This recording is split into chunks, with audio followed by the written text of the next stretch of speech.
اب اس مقام پر جو وادی عقیق میں، یہ مکہ سے کعبہ سے، مکہ تو بہت پھیل گیا ہے، شاید اسی وادی عقیق تک پہنچ گیا ہے، ابھی مجھے فرصت نہیں ہوئی موجودہ اس کا جغرافی دیکھ کر پتہ چلے گی، لیکن احتمال قوی ہے کہ وہ مکہ کے اندر شامل ہو گیا ہے یہ علاقہ وادی عقیق۔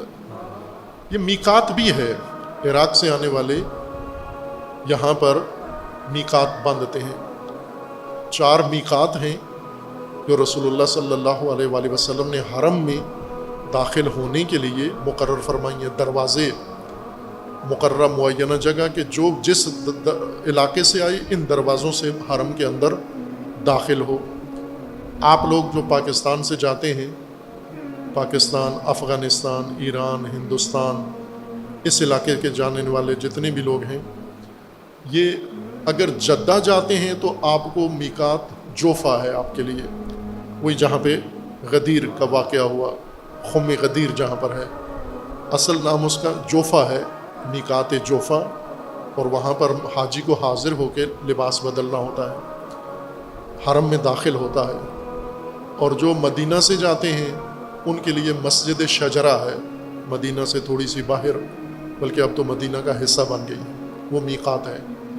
عراق سے آنے والوں کے لیے وادی عقیق ہے، عقیق یہ ان کے لیے ہے۔ اسی طرح جو یمن یا دیگر علاقوں سے آنے والے ہیں ان کے لیے یلملم ہے، سنے ہوئے ہیں یہ نام، آپ نے رائج ہیں، نیٹ پہ سرچ کر کے دیکھ سکتے ہیں آپ۔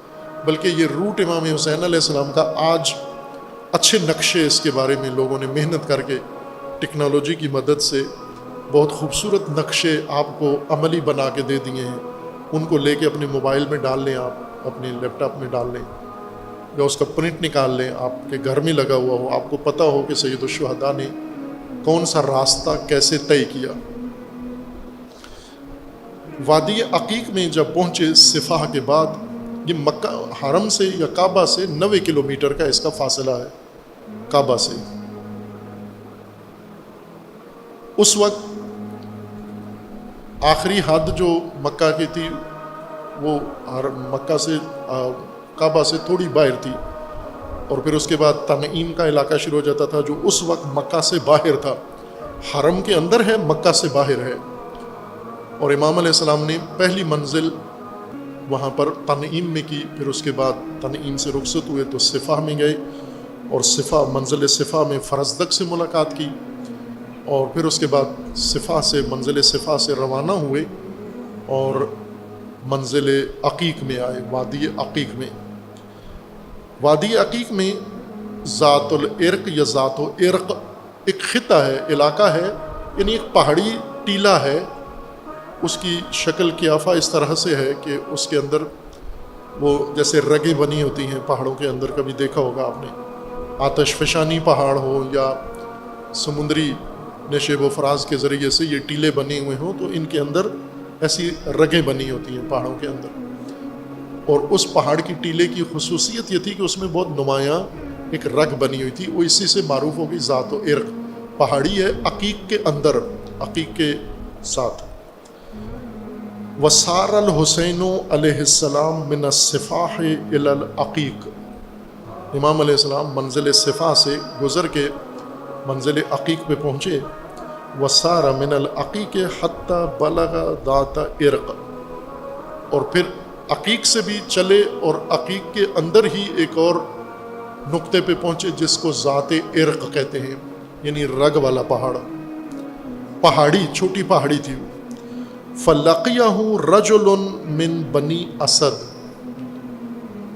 وہاں پر امام علیہ السلام کو قبیلہ بنی اسد کا ایک فرد ملا، ملاقات ہوئی امام کی، چونکہ روٹ تھا، شارع تھی، اصل راستہ مکہ اور عراق، مکہ اور کوفہ، مکہ اور بصرہ، اس کی طرف یہی راستہ جاتا تھا،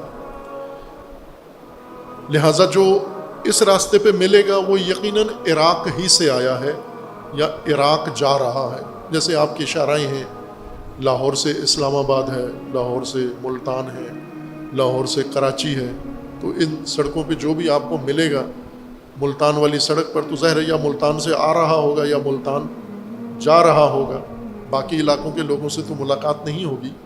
امام عراق جا رہے تھے، کوفہ، اور جو ادھر سے آ رہے تھے وہ کوفہ سے امام سے مختلف مقامات پر ملاقاتیں کر رہے تھے. ان میں سے ایک شخص قبیلہ بنی اسد سے آیا ہوا، فلقیہ رجل من بنی اسد یقال له بشر بن غالب. اس کا نام بشر تھا. یہ دو بھائی تھے، بشر اور بشیر. غالب ان کا والد تھا. ان کے والد کے بارے میں ہے کہ یہ صحابہ میں سے تھا، رسول اللہ صلی اللہ علیہ وآلہ وسلم کے صحابہ میں سے تھا. پہلے یہ کسی اور گمراہ شخص کا معتقد تھا، یہ غالب، جس نے نبوت کا جھوٹا دعویٰ کیا ہوا تھا. پھر توبہ کر کے اس کا ساتھ دینے سے اس گمراہ آدمی کی پارٹی سے نکلے اور رسول اللہ صلی اللہ علیہ وآلہ وسلم پر ایمان لے آئے، اور اس طرح وہ صحابہ میں شمار ہوئے. اب ان کے چند بیٹے تھے جن میں سے یہ دو معروف بیٹے ہیں اور دونوں عالم اور فاضل ہیں. فقال له الحسین علیہ السلام. یہ بشر ابن غالب شخص، اس سے امام نے جب ملاقات ہوئی دیکھا تو امام نے اس سے پوچھا ممن الرجل، کس سے ملاقات ہو رہی ہے میری، کون ہو، یہ آدمی کون ہے، تم کون ہو. اپنا اس نے تعارف کروایا. قال رجل من بنی اسد. فرزدق سے جب پوچھا تم کون ہو، اس نے نہ قبیلہ بتایا نہ نام بتایا. اس نے کہا عربوں میں سے ایک عرب. اس نے امام حسین علیہ السلام کو اپنی پہچان کے نزدیک ہی نہیں آنے دیا، پہچان کروائی ہی نہیں، لیکن اس نے کروائی. اور عربوں میں رواج یہی تھا کہ پہچان قبیلے سے شروع کرتے تھے، پھر اپنے نام پر آتے تھے. کہا کہ میں بنی اسد قبیلے کا ایک فرد ہوں. قال فمن این اقبلت یا اخا بنی اسد. اے اسدی بھائی، قبیلہ اسد سے تعلق رکھنے والے میرے بھائی، کہاں سے تشریف لا رہے ہو؟ ادب سے امام علیہ السلام نے پوچھا. من این اقبلتا، کہاں سے آ رہے ہو؟ اقبال کہاں سے کر رہے ہو؟ کہاں سے ارادہ کر کے مکہ کی جانب آ رہے ہو؟ منزل کیا تھی جہاں سے سفر شروع کیا ہے؟ قال من العراق. اس نے کہا میں عراق سے آیا ہوں. عراق یعنی کوفہ. فقال، امام علیہ السلام نے اس شخص سے بشر ابن غالب سے پوچھا کیف خلفت اہل العراق. اہل عراق کو کیسا چھوڑ کر آئے ہو، کس حالت میں چھوڑ کر آئے ہو، کیا کر رہے ہیں، کیا سوچ رہے ہیں، کیا حالات ہیں ان کے. وہ جانتا تھا، وہ شخص حالات سے آگاہ تھا. ظاہر ہے امام علیہ السلام نے اپنا سفیر بھیج دیا تھا کوفہ میں، انہوں نے کوفیوں سے بیعت لے لی تھی، اقرار کروا لیا تھا، اور انہوں نے دعوت امام کو بھیجی تھی. کوفہ ایک انقلابی شہر تھا، معمولی شہر نہیں تھا. کوفہ کے شب و روز بالکل معمول کے نہیں تھے. حکومتی کارندہ عملی طور پر معطل ہو چکا تھا. نعمان بن بشیر، اس کا اختیار شہر پر ختم ہو گیا تھا، اور ابھی امام کے انتظار میں تھے. اس کے بدلے میں کوئی نیا گورنر بھی متعین نہیں ہوا. یہ کوفہ کے حالات تھے، یعنی ہلچل تھی، شدید ماجرا جوئی ہو رہی تھی. ایک ہنگامہ برپا تھا کوفہ کے اندر، گھر گھر کے اندر، ہر قبیلے کے اندر، ہر خاندان کے اندر، ہر فرد ایک جوش و جذبے کی کیفیت میں موجود تھا وہاں پر. امام علیہ السلام نے پوچھا کہ کس طرح اہل عراق کو کس حالت میں چھوڑ کر آئے ہو؟ قال یبن بنت رسول اللہ. اے فرزند دختر رسول خدا، اللہ کے رسول کی بیٹی کے فرزند دل بند. میں آپ کو بتاؤں، واضح کر کے بتاؤں، بغیر کسی لگی لپٹی کے بتاؤں، کھلی بات بتاؤں. خلفت القلوب معاک. میں ایسی حالت میں کوفیوں کو، عراقیوں کو چھوڑ کر آیا ہوں کہ ان کے دل آپ کے ساتھ ہیں. والسیوف مع بنی امیہ، اور ان کے دل اور ان کی تلواریں، ان کی شمشیریں بنو امیہ کے ساتھ ہیں. میں ایسی حالت میں چھوڑ کر، جیسے آج ایک زائر چلا جائے، جیسا کہ امامیہ میں یہ بات مسلم ہے، اعتقاد ہے سب کا، جاتے ہیں وہاں جا کر سلام پڑھتے ہیں زیارت پر، اور یہ گواہی دیتے ہیں کہ اشہد انک تسمع کلامی، میں گواہی دیتا ہوں کہ آپ میری بات سن رہے ہیں اور میری بات کا جواب بھی دے رہے ہیں، ترد السلامی، ہر زائر جا کر زری کے اوپر امام حسین علیہ السلام کی بالخصوص یہ ادب ظاہر کرتا ہے کہ آپ میری بات سن رہے ہیں، میرے سلام کا جواب دے رہے ہیں۔ خوب، اس قانون کے مطابق اگر ایک پاکستانی یہاں سے جائے زیارت کے لیے اور امام علیہ السلام یہی جملہ پوچھیں، ممن الرجل، حضرت کہاں سے تشریف لائے ہیں آپ، تو وہ کہے کہ رجل من پاکستان، پاکستان سے آیا ہوا ایک عقیدت مند آپ کا، حاضر ہوا ہوں آپ کی زری پر، مزار پر، تو جو ہی پاکستان کا نام آئے تو امام علیہ السلام فوراً پوچھیں کیف خلفت اہل پاکستان، اہل پاکستان کو کس حالت میں چھوڑ کر آئے ہو، کیا کر رہے ہیں، کیا سوچ رہے ہیں، ان کے حالات کیا ہیں۔ تو جواب وہ اگر یہ جواب دے دے، یا اپنا بنت رسول اللہ، اے فرزند بنت رسول اللہ، رسول اللہ صلی اللہ علیہ وآلہ وسلم کی صاحبزادی کے دل بند لخت جگر، میں ایسی حالت میں پاکستان کو چھوڑ آیا ہوں کہ دل تو آپ کے ساتھ ہے ان کے، شک نہیں ہے، محرم آ گیا ہے، مجالس میں آ کر دیکھیں ان کا گریہ زاری دیکھیں تو دل تو بالکل آپ کے ساتھ ہے ان کے، لیکن ووٹ ان کے وہ آپ کے لیے نہیں ہے، ووٹ آپ کے ساتھ نہیں ہے۔ ووٹ کس کے لیے؟ بنو امیہ کے لیے، فاسد ظالم حکمرانوں کے لیے، فاسد ظالم جماعتوں کے لیے، چور ڈاکو جماعتوں کے لیے، شرابی کبابی لوگوں کے لیے ووٹ ان کے ساتھ ہے۔ کیا یہ بات غلط ہوگی اگر کوئی پاکستانی وہاں جا کر امام پوچھیں کہاں سے آئے ہو جناب، وہ کہے پاکستان سے، اور امام پوچھ لیں پاکستانیوں کو کس حالت میں چھوڑ کر آئے ہو، وہ یہی جواب دے کہ دل تو آپ کے ساتھ ہے، روتے آپ کے لیے ہیں، لیکن ووٹ آپ کے لیے، آپ کے نظام امامت کے لیے تیار نہیں ہیں، آپ کے دشمنوں کے ساتھ ہیں، ان کی پارٹیوں میں ان کے ساتھ جا کر ملتے ہیں، ان کی تائید و نصرت ان کی کرتے ہیں، آپ کی فقط محبت کرتے ہیں، نصرت ان کی کرتے ہیں، نصرت آپ کی نہیں کرتے۔ میں یہ تذکر عمدن دے رہا ہوں کہ آپ صرف تاریخ میں ہی نہ کھو جائیں، تاریخ میں جائیں، تاریخ کو سمجھ کر پھر واپس اپنے زمانے میں آ جائیں۔ یہ آنا جانا رکھنا ہے آپ نے، اپنے موجودہ حالات سے چلے جائیں امام حسین علیہ السلام کے زمانے میں، امام حسین علیہ السلام کے حالات دیکھ کر فوراً پلٹ کر آ جائیں ذہنی طور پر اپنے حالات میں، اور پھر یہ دیکھیں کہ مشابہت ہے، مماثلت ہے۔ وہ ایک سماج تھا، یہ بھی ایک سماج ہے، کوفہ بھی امام کے محبت کرنے والوں کا شہر، ہم بھی امام سے محبت کرنے والے، آیا وہی رنگ تو ہمارا نہیں ہے کہ دل آپ کے ساتھ ہیں، تلواریں آپ کے خلاف ہیں، تلواریں آپ کے دشمن کے ساتھ ہیں، بنو امیہ کے ساتھ ہیں۔ یا ابن بنت رسول اللہ خلفت القلوب معاک، جن لوگوں کو میں چھوڑ آیا ہوں ان کے دل آپ کے ساتھ ہیں، لیکن والسیوف مع بنو امیہ فقال لہ الحسین علیہ السلام، امام حسین علیہ السلام نے فرمایا صدقت یا اخل عرب، اے عرب بھائی سچ کہا تو نے، درست کہا تو نے۔ ایسا ہی ہے، لوگوں کے دل ہمارے ساتھ ہیں، تلواریں ہمارے خلاف ہیں، تلواریں بنو امیہ حکمرانوں کے ساتھ ہیں، حکومت کے ساتھ ہیں، ستمگروں کے ساتھ ہیں، نصرت ان کے لیے، محبت ہمارے لیے۔ صدقت یا اخل عرب ان اللہ تبارک و تعالی یفعل ما یشاء و یحکم ما یرید، اللہ جیسے چاہتا ہے انجام کام، جیسے چاہتا ہے کرتا ہے، اور جیسے ارادہ کرتا ہے ویسے فیصلہ کرتا ہے۔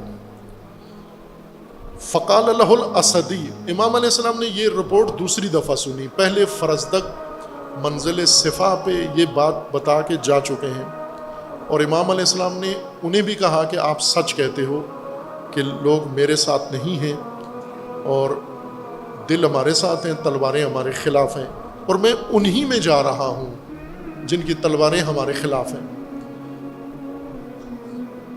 فقال لہ الاسدی، امام نے ارادہ نہیں بدلا کہ اب جب کہ کوفہ والے میرا ساتھ نہیں دیں گے تو میں روٹ چینج کر دوں، رخ بدل لوں اپنا، اور جیسا پہلے کہا گیا تھا مدینہ واپس چلا جاؤں، مکہ واپس چلا جاؤں، یمن واپس چلا جاؤں. جیسے ابھی بعض سنی سنائی باتیں کرنے والے خطیب ذاکر کہتے ہیں کہ امام علیہ السلام نے تو کہا تھا کہ مجھے ہندوستان جانے دیں، مجھے کسی اور، ہر ملک والے کہتے ہیں امام نے ہمارا نام لیا تھا کہ امام چاہتے تھے ہمارے علاقے میں آئیں لیکن انہوں نے آنے نہیں دیا.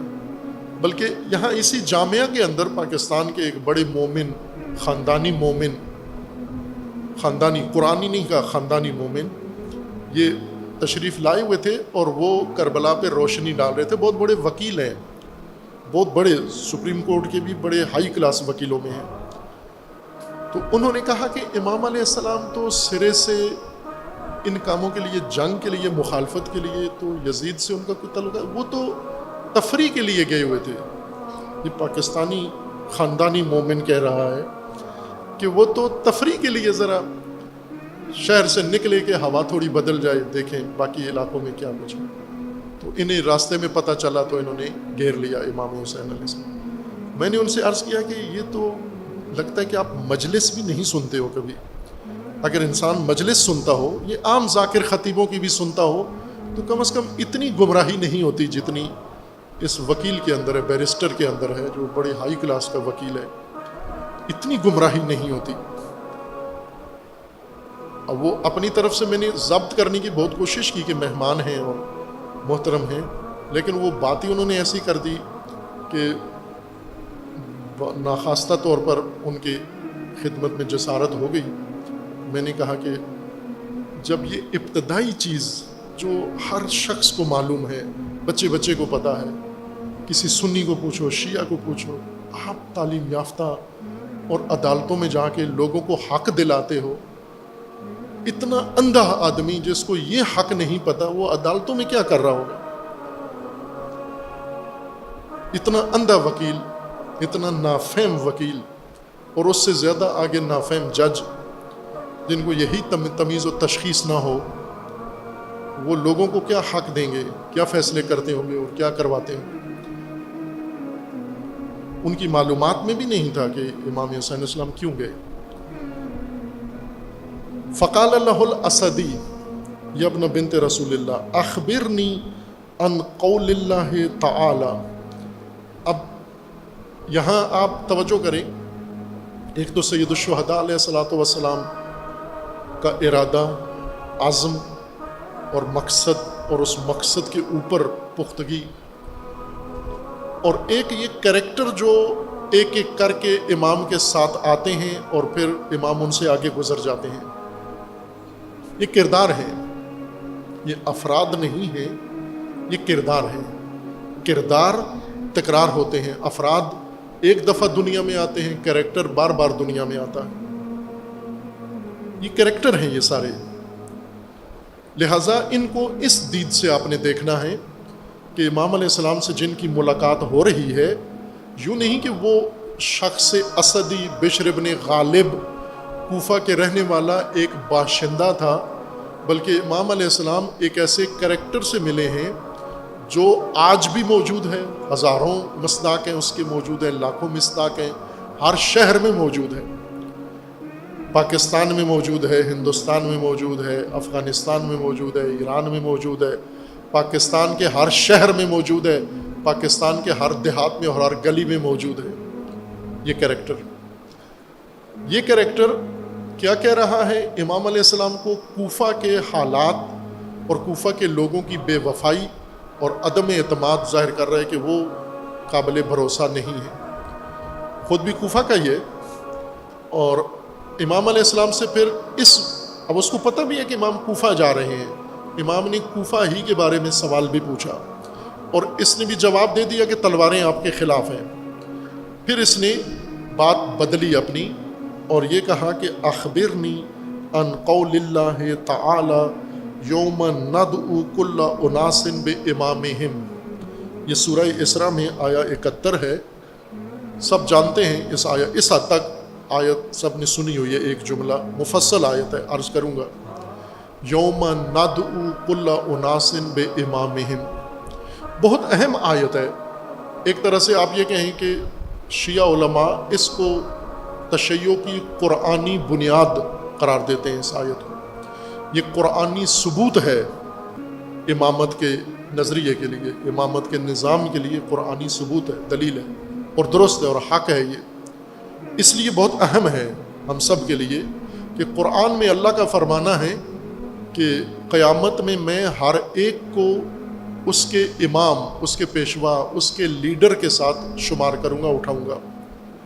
اس شخص کے ذہن میں یہ خلش تھی کہ ہمارا کیا بنے گا، ہم کس کے ساتھ اٹھائے جائیں گے، مطمئن نہیں تھا۔ قرآن جانتا تھا، چونکہ عالم تھا، فاضل تھا، آیت بھی پڑھی ہوئی تھی، لیکن اپنا انجام کیا ہوگا یہ نہیں اس کو معلوم، اور اس لیے امام سے پوچھا کہ آپ بہترین شخصیت ہیں اور یہ بہترین موقع ہے کہ میں اپنی الجھن دور کر لوں ذہنی۔ یوم ندعو کل اناس بامامہم، اس سے مراد کیا ہے؟ امام علیہ السلام نے جواب میں فرمایا، فقال الحسین علیہ السلام نعم یا اخا بنی اسد، ہاں میرے اسدی بھائی، بات پتے کی پوچھی ہے تو نے۔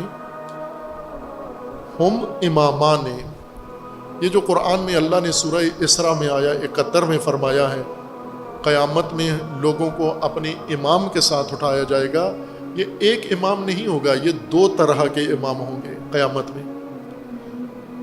اور لوگ ان دونوں قسم کے ائمہ کے ساتھ ہی اٹھائے جائیں گے۔ ہر نسل، ہر قوم اپنے وقت کے، اپنے زمانے کے پیشوا لیڈر کے ساتھ اٹھائے جائیں گے، جس کی امامت میں، جس کی اقتداء میں، جس کی پیروی میں زندگی گزاری ہے، اسی کے ساتھ اٹھائے جائیں گے۔